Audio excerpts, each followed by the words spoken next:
Hi, good morning mga pokpok. Saan kayo pupunta?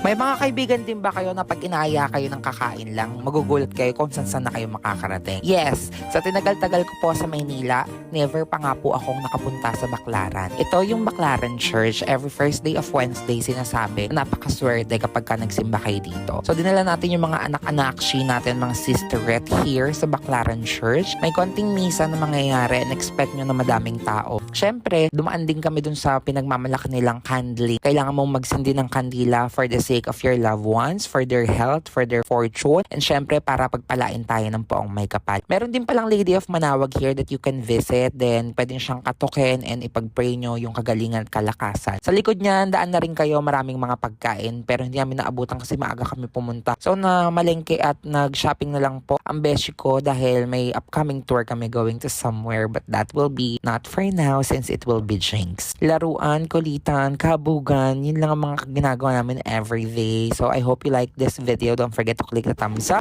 Kaya muna natin masaya ka dapat muna sa vlog. Dapat masaya ka rin. And follow for more. Saan ka ba pupunta? Ate? Saan ka pupunta? Taray, mga apam. Shit. Apam. Talaga naman.